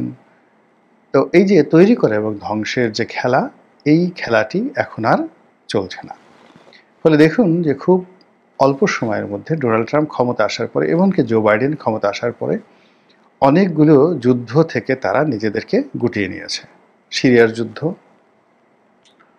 এবং সিরিয়ার যুদ্ধ থেকে তাদের গুটিয়ে নেওয়ার সঙ্গে সঙ্গে রাশিয়া সেখানে যাকে বলা হয় তারাও গুটিয়ে নিয়েছে, ইরানও গুটিয়ে নিয়েছে, এবং সঙ্গে সঙ্গে সেখানে বাশার আল আসাদের পতন হয়েছে। ফলে আমেরিকার উপস্থিতির কারণেই তার প্রতিপক্ষগুলো সেখানে দাঁড়িয়ে আমেরিকার প্রতিপক্ষ যে রাষ্ট্রশক্তি থাকে তাদেরকে মদত দেয়, এটা আমেরিকা বুঝে গেছে। ফলে আমেরিকা অনেক জায়গা থেকে নিজেদেরকে গুটিয়ে নিয়ে আসছে। তারা ইয়েমেন থেকে গুটিয়ে নিয়ে এসেছে, লেবানন থেকে গুটিয়ে নিয়ে এসেছে। তারা এখন ইরানের সঙ্গে একটা সমঝোতা করার চেষ্টা করছে। বোঝার চেষ্টা করুন, তারা পাকিস্তান ভারতের সঙ্গে যুদ্ধ হয়েছে, মুহূর্তের মধ্যে সেটা বন্ধ করার জন্য পাগল হয়ে গেছে। গাজার যুদ্ধ তারা বন্ধ করে দিয়েছে। বিকজ আমেরিকাতে এখন এই মুহূর্তে যারা আছেন তারা জানেন যে চাকরির বাজার, ট্যাক্সের বাজার এবং অর্থনীতির কি বেহাল দশা হয়েছে। এবং তিনি অর্থাৎ বর্তমান মার্কিন প্রেসিডেন্ট যে নীতিগতভাবে আমেরিকা ফার্স্ট একের পর এক শুল্ক আরোপ করে যে কাজগুলো করার চেষ্টা করছেন, এটা বাংলাদেশের ডক্টর ইউনূসের যে ডক্ট্রিন সমূহ 3-0 থিওরি রাষ্ট্রতন্ত্রে এসে 0 হয়ে গেছে। ডোনাল্ড ট্রাম্পের যে আমেরিকা ফার্স্ট তার যে হম্বিতম্বি, এগুলো সব দমন হয়ে গেছে, রিভার্স হয়ে গেছে। আমেরিকার মানুষ পাগল হয়ে গেছে তাকে তাড়ানোর জন্য। আর এই জন্য তিনি এখন নরেন্দ্র মোদীর সাথে বন্ধুত্ব করার জন্য নানা ছল করছেন। তার সাথে বলে যে আমার টেলিফোনে কথা হয়েছে, মিথ্যা কথা। নরেন্দ্র মোদী বলছেন যে না, আমার সঙ্গে কোনো কথা হয়নি।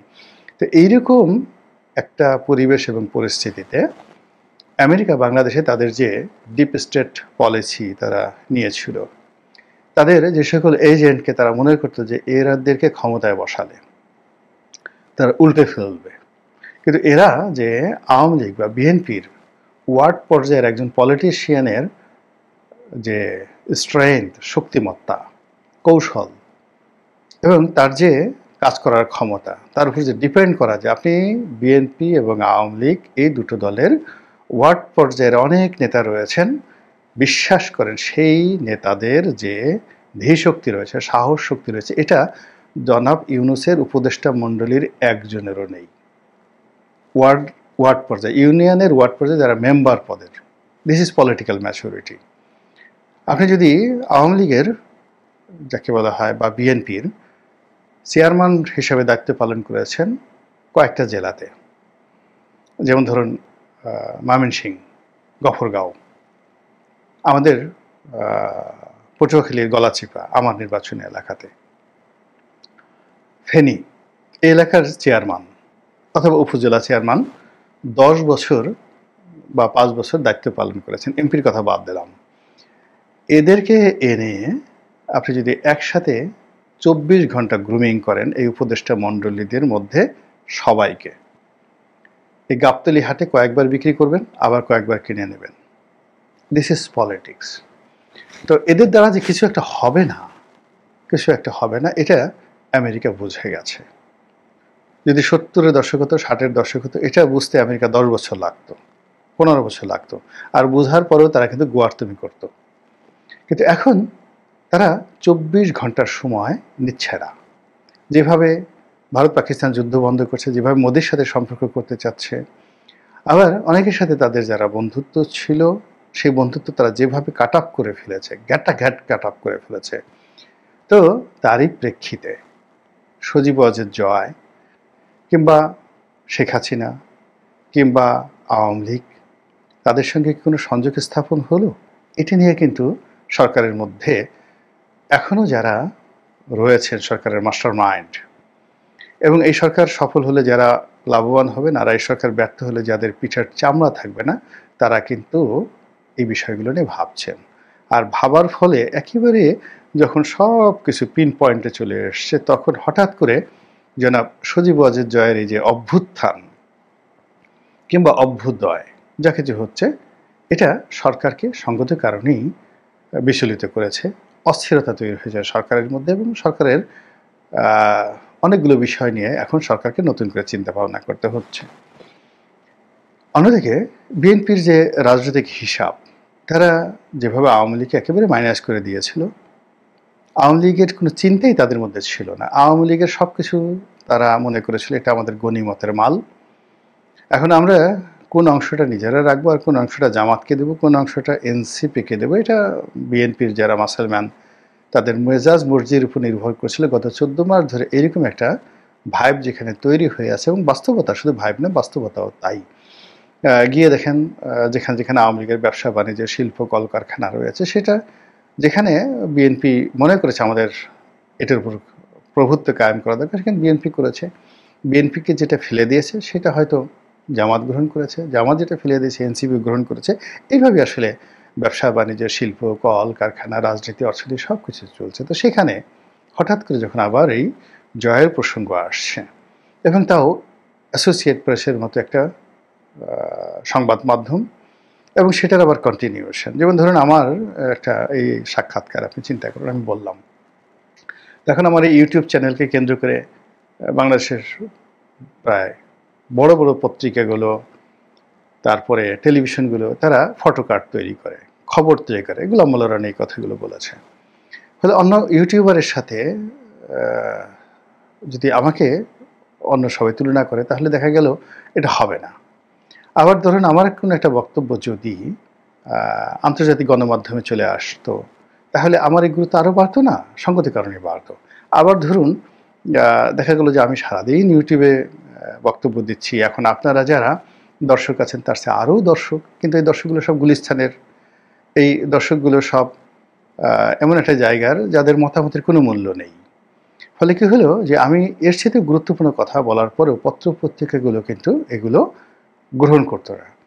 তো পত্রপত্রিকা যখন দেশের গণমাধ্যম, মূলধারার গণমাধ্যম যখন তাদের টকশোতে, তাদের অনুষ্ঠানে গোলাম মোল্লা রানীকে অপরিহার্য মনে করছেন, আর আমি এই যে যা কিছু বলছি এগুলোকে নিয়ে আবার কেউ ফটোকাট করছেন, সেগুলোকে নিয়ে আবার কেউ সম্পাদক করছেন, সেগুলোকে নিয়ে প্রতিবেদন করছেন, আবার সেগুলোকে নিয়ে কোটি কোটি ভিউ হয়ে যাচ্ছে বিভিন্ন টেলিভিশন চ্যানেলে।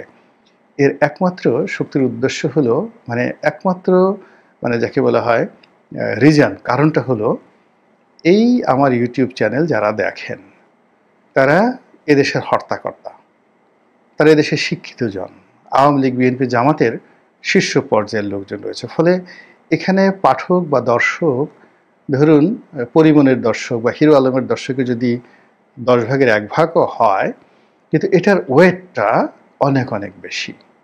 তো সেই দিক থেকে ধরুন বাংলাদেশে একটা মিডিয়াতে একটা খবর আসলো, সেটা বাংলাদেশ প্রতিদিন হোক, কালের কণ্ঠ হোক, কিংবা প্রথম আলো হোক, ডাজ নট ম্যাটার, কিন্তু যখন একটা খবর চলে আসে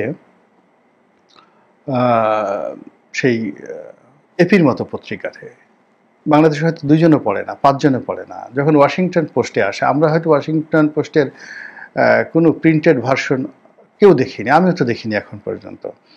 কিন্তু মূল ব্যাপারটা হলো যে বিশ্বের যেই জায়গাগুলো থেকে রাজনীতির চাবিকাঠি ঘোরানো হয়, যেখান থেকে সিদ্ধান্ত নিতে হয়, ঠিক সেই জায়গাটাতে ওই পত্রিকাগুলো নক করে এবং তাদের রিপ্রেজেন্ট করে। আপনি চিন্তা করেন দ্য ইকোনমিস্ট, সেটার একটা প্রতিবেদন, টাইম ম্যাগাজিনের একটা প্রতিবেদন, দ্য হিন্দু, ভারতের হিন্দু পত্রিকার একটা প্রতিবেদন, পাকিস্তানের ডন পত্রিকার একটা প্রতিবেদন, চীনের সিনহুয়ার একটা প্রতিবেদন, কিংবা জার্মানির শাইটুংয়ের একটা প্রতিবেদন, এর অনেক গুরুত্ব, বা ফ্রান্সের লা মন্ডে পত্রিকার একটা প্রতিবেদন, এটার ভীষণ রকম গুরুত্ব, যেটা আমরা বাংলাদেশে কল্পনা করতে পারিনি। এবং সেই কাজটি জনাব সজীব ওয়াজেদ জয়ের জন্য ঘটেছে, তার পক্ষে ঘটেছে, বিপক্ষে ঘটেছে, হোয়াট এভার মেবি, এজন্যই এটা নিয়ে আমরা এত আলোচনা করছি। সুপ্রিয় দর্শক শ্রোতা, আসসালামু আলাইকুম। যে যেখানে আছেন ভালো থাকবেন সেটাই প্রত্যাশা করি।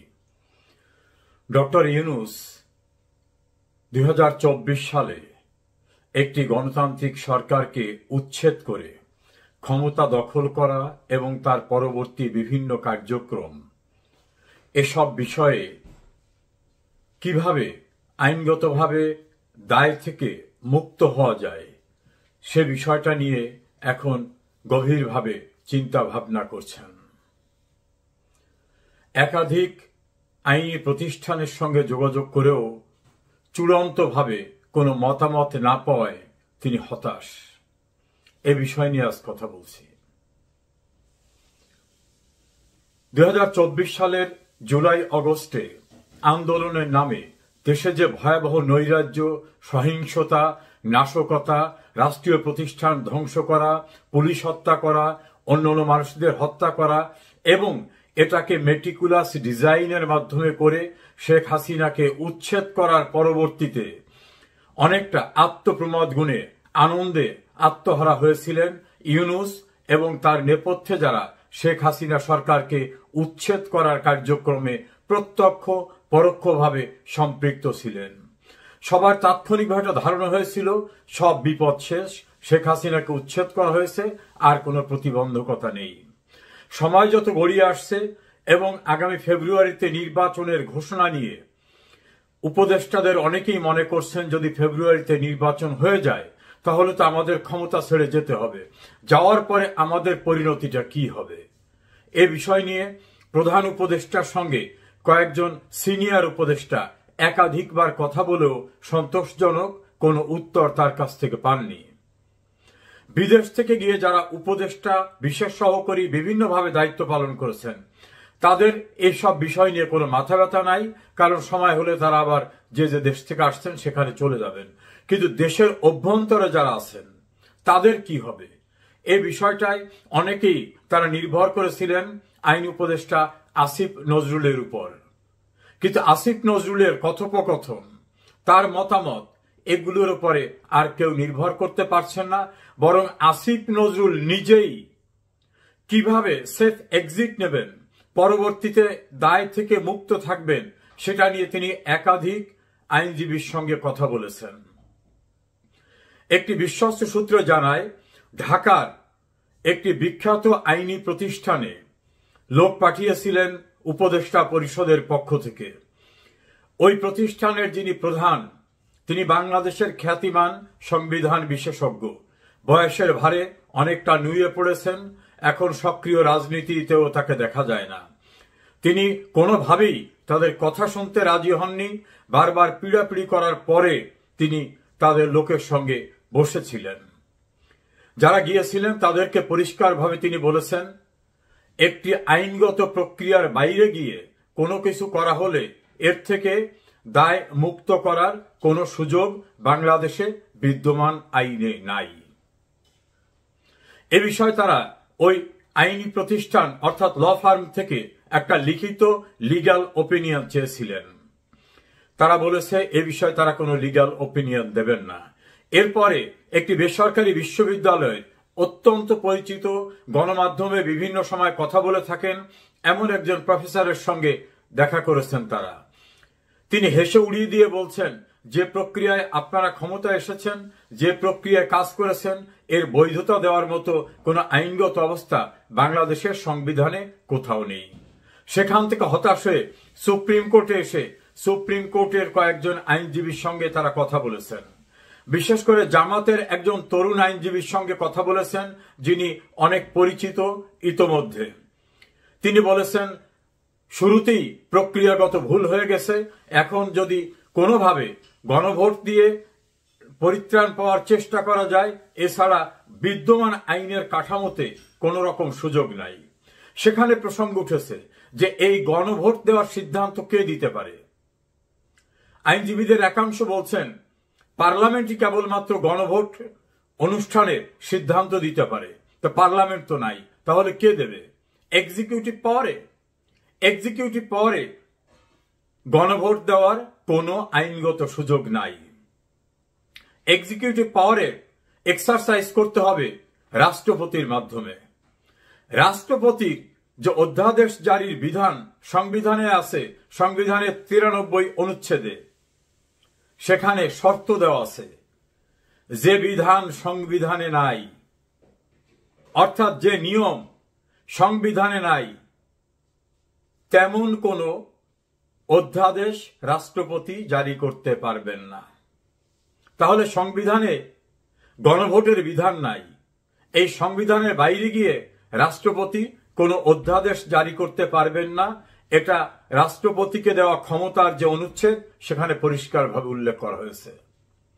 এই পরিস্থিতিতে বিএনপি, জামাত এবং অন্যান্য নেতৃবৃন্দের সঙ্গে কথা বলেও খুব ভালো সাড়া পাচ্ছেন না ইউনূস সরকার। তারা নির্বাচন কিভাবে ক্ষমতায় যাবে এসব বিষয় নিয়ে ব্যস্ত। এখন আর এই ইউনূস সরকারকে কিভাবে সেফ এক্সিট দেওয়া যাবে এ নিয়ে মাথা ঘামাবার মতো সময় তাদের নেই। সবকিছু মিলে কিভাবে নিরাপদে বিদায় নেবেন, আইনি সুরক্ষা কিভাবে হবে, এটা না পেয়ে কুল কিনারাহীন অবস্থার মধ্যে বর্তমান সরকার। বাংলাদেশের একাধিক সংবিধান বিশেষজ্ঞ অভিমত ব্যক্ত করেছেন যে এই সরকারের ক্ষমতায় আসা, ক্ষমতায় দায়িত্ব পালন করা, এর কোনোটিকেই বৈধতা দেওয়া যাবে না। তারা সংবিধানের ৫ম সংশোধনী এবং ৭ম সংশোধনীতে সুপ্রিম কোর্টের দেওয়া রায়ের কথা উল্লেখ করে বলেছেন, পার্লামেন্টের নিরঙ্কুশ সংখ্যাগরিষ্ঠতায় যে সংশোধনী গ্রহণ করা হয়েছিল তাকেই সুপ্রিম কোর্ট বাতিল করে দিয়েছেন। ফলে বর্তমান সরকারকে এক অনিশ্চিত সময়ের জন্য অপেক্ষা করতে হবে, এছাড়া বিকল্প নেই। নতুন দল এনসিপির এক আইনজীবী বলেছেন, আওয়ামী লীগকে কোনোদিন আসতে দেওয়া যাবে না, তাহলে আর সমস্যা থাকবে না। আওয়ামী লীগকে কতদিন আটকে রাখবেন? একদিন না একদিন তো আওয়ামী লীগ আসবে, তখন কি হবে? অন্যদিকে ক্ষমতার ভাগাভাগি, অর্থ, এসব বিষয় নিয়ে এনসিপি এখন 3 ভাগে বিভক্ত। এই পরিস্থিতিতে ডক্টর মোহাম্মদ ইউনূসের বাংলাদেশীয় উপদেষ্টা এবং কর্মকাণ্ডে জড়িত যারা, তাদের ঘুম হারাম, অর্থাৎ তাদের কৃতকর্ম বাংলাদেশের বিদ্যমান সংবিধানের বিধান অনুসারে রাষ্ট্রদ্রোহিতা। এবং তারা শপথ নেওয়ার সময় বলেছেন, বিদ্যমান সংবিধানকে প্রোটেক্ট এবং প্রিজার্ভ করবেন, অর্থাৎ ওই সংবিধানকে মানবেন এবং সংবিধানকে রক্ষা করবেন। যে সময় শপথ নিয়েছেন সেই সময় যে বিধান ছিল ওই বিধানের বাইরে আসার আবার সুযোগ নেই। অপরাধ যখন সংগঠিত হয় তার পরবর্তীতে তাকে ভূতাপেক্ষ সুযোগ দিয়ে ক্ষমা করার কোনো বিধান নাই। বিদায় বেলায় অপরাধের দায় থেকে পরিত্রাণ পাওয়ার জন্য কোন আইনি সুরক্ষা খুঁজে পাননি ইউনূস সরকার। সর্বশেষ পরিস্থিতি এটাই। ক্রিমিনোলজিতে একটি কথা আছে, অপরাধীরা অপরাধ করে যাবার সময় পায়ের চিহ্ন রেখে যায়। ইউনূস সরকার প্রতিটি স্তরেই তাদের কৃতকর্মে রাষ্ট্রদ্রোহিতার ছাপ রেখে যাচ্ছেন প্রতিদিনে, প্রতি ঘন্টায়। এই অপরাধের দায় মুক্তি দেবার কোনো বিধান বাংলাদেশে নেই। সম্প্রতি কিশোরগঞ্জ জেলার একজন বিএনপি নেতা, বর্তমান প্রেক্ষাপটে জেলা পর্যায়ের নেতা হিসেবে তিনি হয়তো মধ্যম সারির, এর কারণ হলো তিনি একটি সম্পাদকীয় পদে ছিলেন। তো সেখান থেকে তিনি অতি সম্প্রতিতে ঘোষণা দিয়েছেন যে তিনি আওয়ামী লীগে যোগদান করলেন, এবং তিনি প্রকাশ্যে যেভাবে শেখ হাসিনার প্রশংসা করেছেন, আওয়ামী লীগের প্রশংসা করেছেন, এবং যেভাবে এই সময়টিতে বুক চিতিয়ে সিনা উঁচু করে আওয়ামী লীগের পক্ষে কথা বলেছেন এবং বিএনপির ত্রুটিগুলো তুলে ধরেছেন, তা রীতিমতো বিস্ময়কর।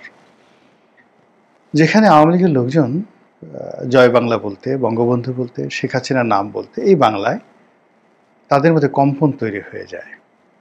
আপনি রীতিমতো ইনজেকশন দিয়ে, মানে যে সকল ইনজেকশনে মানুষের ভিতরে স্নায়বিক শক্তি বৃদ্ধি পায়, আপনার খুব হাসতে ইচ্ছা করবে। অনেকগুলো ইনজেকশন আছে যেগুলো দিলে আপনার খুব হাসতে ইচ্ছা করবে। এই ধরনের ইনজেকশন যদি আপনি আওয়ামী লীগের লোকজন দেন, দিয়ে তাদেরকে যদি বলেন একটা জনবহুল এলাকাতে এসে আপনি এখন আপনার মন ভালো, আপনাকে ইনজেকশন দেওয়া হয়েছে এবং আপনার স্মৃতিকে ভুলিয়ে দেওয়া হয়েছে, এখন আপনি শুধুমাত্র জোরে বলবেন জয় বাংলা, জয় বঙ্গবন্ধু, জয় শেখ হাসিনা, এই কথাগুলো বলবেন, আপনি দেখবেন যে যারা আওয়ামী লীগের সুবিধাভোগী ছিলেন বিভিন্ন সময়, তারা সঙ্গে সঙ্গে জ্ঞান হারিয়ে ফেলবেন, অথবা উল্টো একটা ভোট দৌড় দিবেন, অথবা বলবেন, যদি জবান খুলে বলবেন যে তুমি কি আমাকে পাগল মনে করেছো, নির্বোধ মনে করেছো, এই ধরনের কথাবার্তা।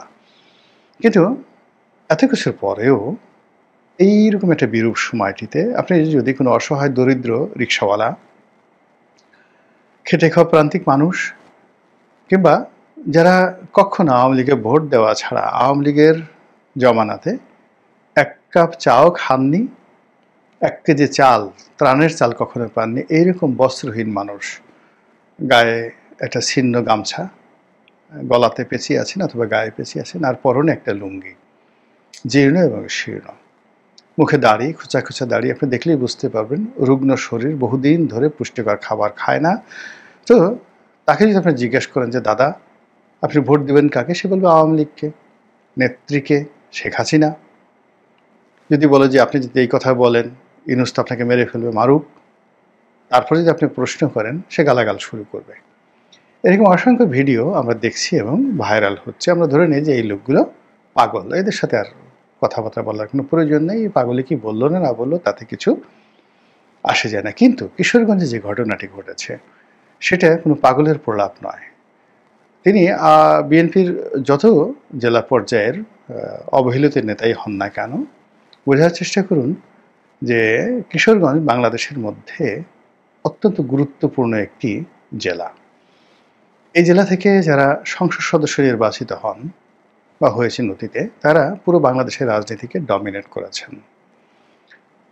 এখানে যে ব্যবসা এবং এখানে যে উদ্ভাবনী ক্ষমতা, অর্থাৎ এই পুরো কিশোরগঞ্জ এলাকা থেকে বাংলাদেশের মেধা এবং মননশীলতার যে বীজ সারা বাংলাদেশে বপিত হয়েছে, এটা অন্য কোনো জেলার সঙ্গে তুলনা করা যায় না।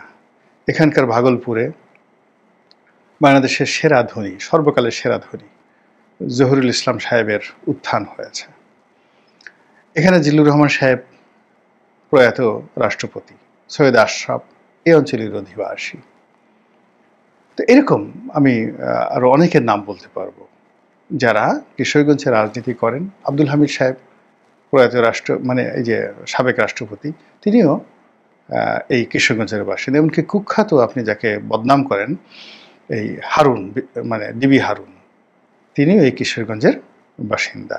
এরপর ধরেন মেজর আক্তার, নূর মোহাম্মদ সাবেক আইজি। নূর মোহাম্মদ সাবেক আইজি খুবই গুরুত্বপূর্ণ ভূমিকা পালন করেছেন 9/11-এর সময়। অন্য 10টা আইজির মতো তাকে মূল্যায়ন করলে হবে না। He is totally different. এরকম অসংখ্য লোক আপনি গিয়ে দেখবেন যে কিশোরগঞ্জের রাজনীতির সঙ্গে যারা জড়িত, তারা সারা বাংলাদেশকে বিভিন্ন সময় ডমিনেট করেছে এবং ইতিহাসের যে বাঁক, সেই ইতিহাসের বাঁক পরিবর্তন করে দিয়েছে অনেক লোক। আমরা হয়তো আপনারা জানি না বা আপনারা হয়তো জানেন না, কিন্তু অবাক করা ঘটনা হলো যে এই কিশোরগঞ্জের একজন সাধারণ রাজনীতিবিদ, সাধারণ ব্যবসায়ী, সাধারণ মানুষ অনেক সময় পুরো বাংলাদেশের রাজনীতির যে কোর্স অফ অ্যাকশন, এটা একদম উল্টে দিয়েছে, পাল্টে দিয়েছে। তো সেই কিশোরগঞ্জের যিনি এই মুহূর্তে আওয়ামী লীগে যোগদান করলেন, বারবার শুধু ভেসে আসছে যে তার বাবা একজন মন্ত্রী ছিলেন, স্বাস্থ্য প্রতিমন্ত্রী এবং শহীদ প্রেসিডেন্ট জিয়াউর রহমানের ক্যাবিনেটে। আমি এখন যারা খুব বড় বড় কথা বলছি, আমরা হয়তো জিয়াউর রহমান সাহেব যখন ছিলেন বা ওই যে ভদ্রলোক যোগদান করেছেন তার বাবা যখন মন্ত্রী ছিলেন, আমাদের অনেকের হয়তো পরনের কাপড় ছিল না, ঘরে টিনে ঘরের যে চাল সেখানে টিন ছিল না, খড়কুটো ছিল। আমরা হয়তো ওপেন এয়ারে গিয়ে অনেকে সেই পায়খানা করতাম, প্রস্রাব করতাম, মল ত্যাগ করতাম। স্যানিটেশন আমাদের ছিল না। আমরা এখন অনেক অভিজাত হয়ে গেছি। মিনারেল ওয়াটার ছাড়া খাই না, এভিয়ান পানি ছাড়া আমরা অনেকে খাই না, রোলস রয়েস ঘড়ি ছাড়া আমরা হাতে পরি না। কিন্তু 79-80 সনে আমাদের এই বাংলার যে ইতিহাস, এখন এরকম অনেক লোক যারা রোলস রয়েসে ঘুরে বেড়ান, 79 সনে গিয়ে দেখেন যে তারা ঘোড়ার গাড়িতে চড়ার মতো অবস্থা তাদের ছিল না, ঘোড়ার গাড়ির পেছনে তারা দৌড়িয়েছেন। এরকম অবস্থা। তো ওই জামানাতে এই ভদ্রলোকের বাবা তিনি মন্ত্রী ছিলেন। কাজেই সেই মন্ত্রীর পুত্র তিনি ইতিহাসকে যেভাবে দেখেছেন, বিত্ত এবং বৈভবকে যেভাবে দেখেছেন, ওটার সঙ্গে তার যারা সমালোচনাকারী তাদেরকে বুঝতে হবে যে আমরা ঠিক ওই ভদ্রলোকের বাবার মতো আমাদের বাবা ছিল কিনা, আর বা ভদ্রলোক জন্মের পর থেকে যে সোনার চামিচ মুখে দিয়ে যে রিয়ালিটি, যে হৃদম, যে মিথ্যাবিলাস তিনি অনুভব করেছেন, তো সেখানে এই ধরনের মানুষ সাধারণত দীর্ঘদিন সুখে থাকলে, স্বাচ্ছন্দ্যে থাকলে তারা খুব কাপুরুষ হয়, ভীরু হয় এবং সাহস থাকে না। তো সেক্ষেত্রে এই যে ভদ্রলোক, তার তো সাহস থাকার কথা নয়, কিন্তু তিনি বিদ্রোহ করেছেন, বিপ্লবী হয়েছেন এবং বিএনপির যে সিদ্ধান্ত, সেই সিদ্ধান্তকে তিনি চ্যালেঞ্জ জানিয়েছেন সারা বাংলাদেশের জন্য। এই কারণেই তার এই যে আওয়ামী লীগে যোগদান নিয়ে আওয়ামী লীগের মধ্যে তুমুল যাকে বলা হয় উৎসাহ উদ্দীপনা দেখা দিয়েছে। আওয়ামী লীগের সারা বাংলাদেশের নেতা কর্মী তাকে মাথায় করে নাচছে এবং তাকে এই মুহূর্তে মনে হচ্ছে যে তিনি একজন অবতার। এবং তার এই অবস্থার কারণে বিএনপির লোকজন যতই হিংসা করুক, যতই তাকে পাগল বলুক, ছাগল বলুক, কিন্তু তার বিরুদ্ধে এই মুহূর্তে তেমন কিছু করা যাচ্ছে না। এখানে বুঝতে হবে যে এটা বিএনপির একটা বিরাট পরাজয়, দৈন্যদশা। কিশোরগঞ্জ জেলাতে সম্প্রতি যে বিএনপির সম্মেলন হয়েছে, এই সম্মেলনটি বিএনপির জন্য একটি কলঙ্কজনক অধ্যায়। আপনারা জানেন যে বাংলাদেশের রাজনীতির প্রবাদ প্রতিম পুরুষ অ্যাডভোকেট ফজলুর রহমান, দীর্ঘদিন তিনি এই কিশোরগঞ্জ জেলা বিএনপির সভাপতি ছিলেন। যে এই সময়টিতে বিএনপির নাম কেউ উচ্চারণ করতে পারত না, শেখ হাসিনাকে নিয়ে টু শব্দ কেউ করতে পারত না।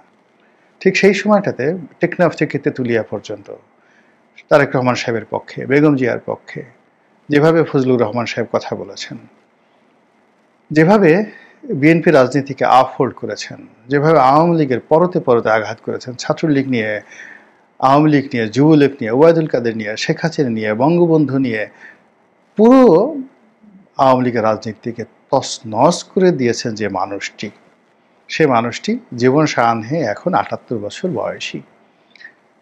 তাকে মবকারীদের হাতে বিএনপি ঠেলে দিয়েছে। এবং একটা দল যখন তার বিপদের বন্ধুকে সুসময় স্মরণ করতে পারে না, সেই দল কখনো সফল হতে পারে না। আপনারা লিখে রাখেন কতগুলো মানুষের ক্ষেত্রে একটা মানুষ যে সফল হয়, এই যে ডক্টর মোহাম্মদ ইউনূস, এনসিপি, জামাত, তারা সফল হচ্ছে না কেন?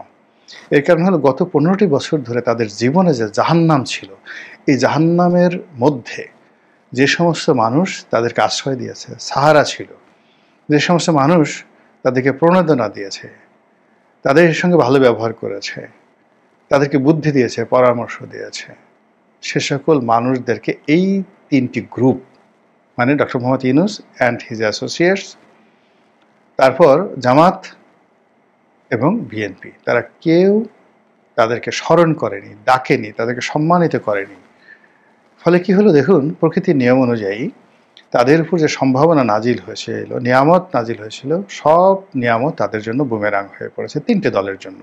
এতে কোনো সন্দেহ নাই, জাস্ট রাইট ইট ডাউন, এটা প্রকৃতির নিয়ম।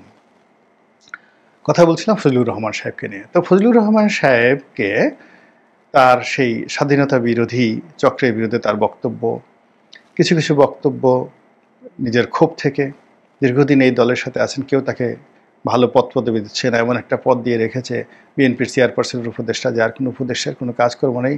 তো ফলে তিনি কিছু কথাবার্তা বলছিলেন যেটা হয়তো বিএনপির পছন্দ হয়নি, বিএনপির রাগ হয়েছে, অভিমান হয়েছে, এবং তাকে একটা দাঁত ভাঙা উচিত জবাব দেওয়ার জন্য তাকে এমন একটা সময় তার সাধারণ সদস্যপদ স্থগিত করা হয়েছে, যেটি রাজনীতির জন্য, তার জন্য আত্মহত্যার মতো ঘটনা। আমরা যারা মাল্টিপারপাস জীবনযাপন করি, ফর মি, আমার লেখালেখি আছে, ব্যবসা বাণিজ্য আছে, এই যে আমি টকশো করছি, রোজ রাতে টেলিভিশনে মাসে 30টি টকশো সে 2009 থেকে এখন পর্যন্ত করে যাচ্ছি, সপ্তাহে 2-3টা পত্রিকাতে উপসম্পাদকীয় লিখছি, ব্যবসা বাণিজ্য করছি, আবার এখন এই যে ডেইলি 3টে করে ইউটিউব করি। ফলে আমার অন্তত 10টা কাজ আছে, যে 10টা কাজের যে কোনো একটা কাজ দিয়েই আপনি দুটো ডাল ভাত খেয়ে থাকতে পারবেন, আপনি ব্যস্ত থাকতে পারবেন, আপনার অন্য কোনো জিনিস চিন্তা করতে হবে না। ফলে আমাদেরকে আসলে, আমার মতো যারা লোকজন আছে, যাদের মাল্টিপারপাস অনেক জিনিসগুলো আসে, তাদেরকে আপনি বাগে রাখতে পারবেন না, তাদেরকে আপনি আহত করতে পারবেন না, তাদেরকে বিক্ষুব্ধ করতে পারবেন না, বিকজ তাদের আসলে অনেক কিছু আছে। কিন্তু ফজলুর রহমান সাহেবদের মতো মানুষ, তাদের আসলে রাজনীতি ছাড়া কিছু নেই। জীবন দিয়েছে, যৌবন দিয়েছে, তারুণ্য দিয়েছে, সব কিছু দিয়েছে। তো এইরকম ফজলুর রহমান সাহেবদের মতো মানুষ জীবন সায়াহ্নে এসে ৭৮ বছর বয়সের 16-17 বছরের বেশি বা 20 বছর যে বিএনপির জন্য শ্রম দিয়েছে, সেই বিএনপি তাকে 20 দিন সময় দেয়নি, 20 ঘন্টা সময় দেয়নি। এর মধ্যেই তাকে দল থেকে বহিষ্কার করা হয়েছে।